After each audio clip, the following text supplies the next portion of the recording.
السلام علیکم ورحمۃ اللہ تعالی وبرکاتہ۔ مرکز اہل سنت جامعہ رضویہ منظر اسلام کے یوٹیوب چینل ہم سبق درس نظامی میں آپ کا خیر مقدم ہے۔ پیارے بچوں، جنہوں نے اب تک ہمارے چینل کو سبسکرائب نہیں کیا ہے وہ ضرور سبسکرائب کر لیں اور بیل آئیکن یعنی گھنٹی بھی بجا دیں تاکہ ہر ویڈیو کی نوٹیفیکیشن اطلاع اپلوڈ کرتے ہی آپ تک پہنچ جائے، اور اپنے ساتھیوں سے بھی شیئر کریں، شیئر کرنا نہ بھولیں تاکہ ان کو بھی فائدہ حاصل کرنے کا موقع ملے، اور بات پسند آئے تو لائک بھی کیا کریں اور اپنے قلبی تأثر کو ضرور کمنٹ کر کے بتائیں۔ پیارے بچوں، کھولتے ہیں اپنی کتاب التوضیح فی حل غوامض التنکیح اور کچھ عبارت پڑھ لیتے ہیں۔ بسم اللہ الرحمن الرحیم۔ وقولہ وهو الحکم فإن أريد بالحكم الخطاب المتعلق بأفعال المكلفين وهو قديم فالمراد بثبوته بالأدلة الأربعة ثبوت علمنا به بتلك الأدلة، وإن أريد بالحكم أثر الخطاب كالوجوب والحرمة فثبوته ببعض الأدلة الأربعة صحيح وبالبعض لا، كالقياس مثلا، لأن القياس غیر مثبت للوجوب بل هو مثبت لغلبۃ ظننا بالوجوب كما قیل ان القیاس مظہر لا مثبت الی آخر العبارہ۔ پیارے بچوں، آج کے اس سبق میں صاحب شرح تھوڑی توضیح کر رہے ہیں اور ایک اعتراض کا جواب دینا چاہتے ہیں۔ کل کے سبق کو ذہن میں لائیے۔ گزشتہ سبق میں متن میں مصنف نے کہا تھا وَيُلْحَقُ بِهِ الْبَحْثُ عَمَّا يَثْبُتُ بِهَذِهِ الْأَدِلَّةِ وَهُوَ الْحُكْمُ، یعنی ادلہ کے احوال ذاتیہ سے جو بحث ہوتی ہے اسی بحث کے ساتھ ملحق کر دیا جاتا ہے، اس بحث کو اس کو ملحق کر دیا جاتا ہے جو ان ادلہ سے ثابت ہوتی ہیں۔ اب ادلہ سے ثابت کون ہوتا ہے؟ تو صاحب کتاب نے فرمایا تھا وَهُوَ الْحُكْمُ، ادلہ سے ثابت کون ہوتا ہے؟ حکم ثابت ہوتا ہے۔ تو یہاں پر سوال یہ ہے حکم سے مراد کیا ہے؟ حکم کے دو معنی ہوتے ہیں بچوں۔ ایک حکم کا معنی ہوتا ہے خطاب اللہ تعالی المتعلق بافعال المکلفین، اللہ کا وہ خطاب جو افعال مکلفین سے متعلق ہوتا ہے۔ تو اللہ کا خطاب ہے تو وہ تو قدیم ہے کیونکہ وہ صفت الہی ہے۔ اب یہاں پر کہا گیا کہ ادلہ سے جو ثابت ہوتا ہے وہ ہے حکم، تو حکم کا معنی اگر خطاب اللہ تعالی المتعلق بافعال المکلفین مراد لیا جائے تو اللہ کا خطاب تو قدیم ہوتا ہے، اور کوئی بھی قدیم وہ ادلہ سے ثابت نہیں ہوتا۔ لہذا حکم سے مراد اگر خطاب لیا جائے تو وہ قدیم ہے، تو یہاں پر حکم خطاب کا ثابت ہونا ادلہ سے یہ بات تسلیم نہیں ہے۔ اور اگر حکم سے مراد ما ثبت بالخطاب لیا جائے، یعنی وہ لیا جائے جو خطاب سے ثابت ہو، تو اللہ کے خطاب سے جو ثابت ہو یعنی وجوب ہے، حرمت ہے، ندب ہے، وغیرہ وغیرہ جو احکام ہیں وہ مانے جائیں، حکم سے مراد وہ لیا جائے، یعنی ما ثبت بالخطاب، خطاب سے جو ثابت ہو وہ مراد لیا جائے، تو یہ بات تو تسلیم ہے کہ ادلہ سے ما ثبت بالخطاب یعنی وجوب و حرمت یہ ثابت ہوتے ہیں۔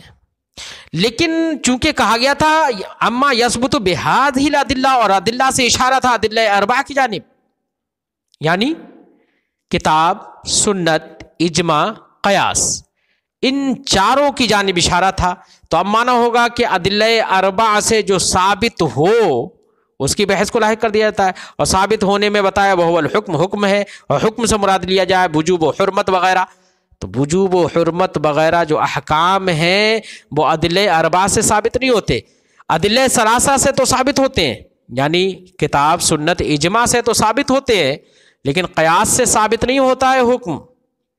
کس سے؟ قیاس سے ثابت نہیں ہوتا ہے حکم، کیونکہ قیاس مظہر حکم ہوتا ہے، مثبت للحکم نہیں ہوتا ہے۔ لہذا ادلہ سے ثابت ہو تو یہاں پر اس بات، اگر حکم سے مراد خطاب لیا جائے تب بھی اس بات کا معنی درست نہیں ہے۔ کیوں؟ اس لیے کہ خطاب قدیم ہے اور قدیم کا اس بات ادلہ سے نہیں ہوتا، تب بھی اس بات کا معنی یثبتو کا معنی درست نہیں ہوگا۔ اور حکم سے مراد اگر ما ثبت بالخطاب لیا جائے تب بھی اس بات کا معنی صحیح نہیں ہوگا، یثبتو کی نسبت کرنا یہ صحیح نہیں ہوگا، کیونکہ حکم کا ثبوت وہ ادلہ ثلاثہ سے تو ہوتا ہے لیکن قیاس سے نہیں ہوتا ہے۔ بہرحال اما یثبت بہذہ الادلہ، یہاں پر یثبت کہنا یہ کہنا بالکل درست نہیں ہو رہا، یہ اعتراض ہے۔ صاحب شرح اس اعتراض کا دفاع کرتے ہیں اور کہتے ہیں کہ وقولہ وہو الحکم، یہاں سے وہی جواب دے رہے ہیں۔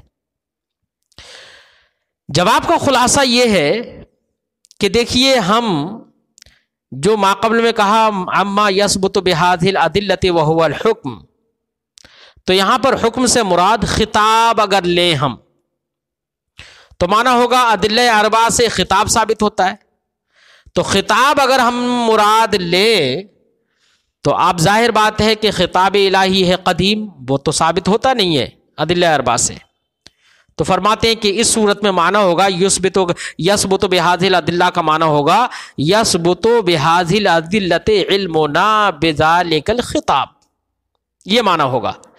یعنی خطاب تو ان ادلہ سے ثابت نہیں ہوتا ہے لیکن وہ خطاب الہی ہے، اس کو ہم جانتے ہیں جو، تو ہمارا اس خطاب الہی کے جاننا، ہمارا خطاب الہی کا علم جو ہے، ہم جو خطاب الہی کو جانتے ہیں، یہ جاننا اور یہ علم یہ ادلہ سے ثابت ہوتا ہے۔ یعنی یہاں پر مضاف محذوف ہے، یعنی یہ مراد دیا جائے اما یثبت بہذہ الادلہ اے اما یثبت بہذہ الادلہ وہو الخطاب، یہ کہا جائے تو معنی ہوگا کہ خطاب ثابت ہوتا ہے، خطاب ثابت نہیں بلکہ خطاب کا علم ثابت ہوگا، علم مضاف محذوف ہوگا، یہ جواب ہوگا اگر حکم سے مراد خطاب لیا جائے۔ جواب ہو گیا نا بچوں؟ فرماتے وقولہ، اور مصنف کا کہنا وہو الحکم، وہو الحکم کہا نا، ماقبل کی متن میں دیکھو وَيُلْحَقُ بِهِ الْبَحْثُ، اس سے پہلے صفحے میں وَيُلْحَقُ بِهِ الْبَحْثُ عَمَّا يَثْبُتُ بِهَذِهِ الْأَدِلَّةِ وَهُوَ الْحُكْمُ، تو وہو الحکم سے مراد اگر خطاب ہو جو کہ متعلق ہوتا ہے فعال مکلفین سے تو وہ خطاب فرماتے قدیم ہے، والمراد بثبوتہ، اور قدیم تو ثابت ہوتا نہیں ہے، یہی اعتراض ہوگا نا، تو پھر جواب دیتے ہیں فالمراد بثبوتہ، تو خطاب کے ثبوت سے مراد ہے، یعنی کہ فالمراد بثبوتہ بالادلۃ الاربعہ، ادلہ اربعہ سے خطاب کے ثابت ہونے سے مراد ہے ثبوت علمنا بہ، یعنی ہمارا اس خطاب کو جاننے کا ثبوت، ہم جو اس خطاب کو جانتے ہیں اس کا علم جو ہمیں ہے، تو ہمارے علم کا ثبوت مراد ہے ان ادلہ کے ذریعے سے، کہ یعنی خطاب الہی ہے، اس کا علم ہمیں جو ہوتا ہے وہ ادلہ اربعہ سے ہوتا ہے، تو یہ مراد ہے۔ وَإِنْ أُرِيدَ بِالْحُكْمِ، اور دوسرا اعتراض کیا تھا کہ اگر حکم سے مراد اثر خطاب لیا جائے، ما ثبت بالخطاب لیا جائے، تو پھر اعتراض یہ تھا کہ ما ثبت بالخطاب اگر مراد لے لیا آپ نے تو معنی ہوگا کہ ادلہ اربعہ سے جو ثابت ہوتا ہے، یعنی ما ثبت بالخطاب جو حکم ثابت ہوتا ہے، اور حکم سے مراد ما ثبت بالخطاب یعنی وجوب، حرمت وغیرہ مراد لیے جائے، تو معنی ہوگا ادلہ اربعہ سے جو وجوب و حرمت ثابت ہوتے ہیں، یہ معنی ہوگا، اور وجوب و حرمت وغیرہ جو احکام ہیں یہ ادلہ اربعہ سے ثابت نہیں ہوتے بلکہ ادلہ ثلاثہ سے تو ثابت ہوتے ہیں، قیاس سے ثابت نہیں ہوتے، تب بھی یہاں پر یثبتو کا معنی درست نہیں ہو پائے گا، یہ اعتراض تھا نا۔ جواب دیتے ہیں فرماتے ہوئے ان اُرِیدَ بالحکم، اگر حکم سے مراد اثر الخطاب لیا جائے، جیسے کہ وجوب اور حرمت، اثر الخطاب سے مراد ما ثبت بالخطاب، خطاب سے جو شے ثابت ہوتی ہے، جو حکم ثابت ہوتا ہے، یعنی وجوب و حرمت وغیرہ، تو وجوب و حرمت وغیرہ کا ثبوت فرماتے ہیں فثبوتہ ببعض الادلۃ الاربعہ، تو ادلہ اربعہ میں سے بعض سے حکم کا ثبوت صحیح ہے، وبالبعض لا، اور بعض سے حکم کا ثبوت صحیح نہیں ہے، کل قیاس، جیسے کہ قیاس ہے، مثلا قیاس سے حکم کا ثبوت نہیں ہوتا ہے، کیوں؟ لأن القیاس غیر مثبت للوجوب، کیونکہ قیاس مثبت للوجوب نہیں ہے، بل ہوا مثبت لغلبۃ ظننا بالوجوب، بلکہ قیاس تو اس بات کو ثابت کرتا ہے کہ ہمارا وجوب سے متعلق غلبہ ظن ہو گیا ہے، تو ہمارے غلبہ ظن کو ثابت کرتا ہے، نہ کہ وجوب کو ثابت کرتا ہے، کما قیل، جیسے کہ ہمارے علماء نے یہ کہا بھی ہے ان القیاس مظہر لا مثبت، کہ قیاس مظہر ہے مثبت نہیں ہے۔ تو اب جواب کیا ہوگا یہ اعتراض اگر ہو؟ تو فرماتے فیکون المراد بالاثبات اثبات العلم اور غلبۃ الظن۔ تو اب یہاں پر جو یثبتو ہے اس کی نسبت تو قیاس کی جانب کی نہیں جا سکتی کہ قیاس سے ثابت ہوتا ہے حکم، یہ تو کہا نہیں جا سکتا ہے۔ تو اب یہاں پر اثبات سے مراد، ثابت کرنے سے مراد کیا ہے؟ اثبات العلم یا اثبات غلبۃ الظن، یہ مراد ہے۔ کیا کہ ادلہ اربعہ سے جو ثابت ہوتا ہے وجوب و حرمت، تو وجوب و حرمت ہر ایک سے ثابت نہیں ہوتے، صرف مطلب ادلہ ثلاثہ ثابت ہوتے، قیاس سے ثابت نہیں ہوتے، قیاس مظہر ہے مثبت نہیں ہے۔ تو اب یہاں پر اس بات سے کیا مراد ہوگا؟ تو فرماتے ہیں کہ دیکھیے ادلہ اربعہ میں قیاس بھی ہے، قیاس کے ذریعے سے اگرچہ حکم ثابت نہیں ہوتا ہے لیکن اس حکم کا جو ہمیں علم ہوتا ہے نا، اس علم کا ثبوت تو ہو جاتا ہے نا قیاس سے بھی، یا کسی حکم سے متعلق ہمارا غلبہ ظن جو ہوتا ہے تو اس ظن غالب کو ثابت تو قیاس کر دیتا ہے نا۔ تو اس بات سے مراد اثبات العلم یا اثبات غلبہ ظن ہے، نہ کہ اس بات سے مراد اثبات حکم۔ یہ جواب دے دیا۔ لیکن یہاں پر ایک اعتراض ہوگا، اعتراض یہ ہوگا کہ جناب ادلہ ثلاثہ یعنی کتاب سنت اجماع کی طرف یثبت بہ الحکم سے مراد حقیقتاً اس بات ہو، یہی تو ہے نا کہ کتاب سنت اجماع سے حکم کا ثبوت ہوتا ہے حقیقتاً۔ تو یثبت بہ اما یثبت بہذہ الادلہ سے یثبت بمعنی حکم کا ثابت ہونا یہ بھی مراد لے لیا ادلہ ثلاثہ کی طرف نسبت کرتے ہوئے، اور قیاس کی طرف نسبت کرتے ہوئے یثبت سے مراد لیا، یثبت سے یثبت الحکم مراد نہیں لیا بلکہ یثبت الحکم یثبت العلم بالحکم مراد لیا، یا یثبت یا اثبات بالعلم مراد لے لیا، یا اثبات بے غلبہ ظن مراد لے لیا۔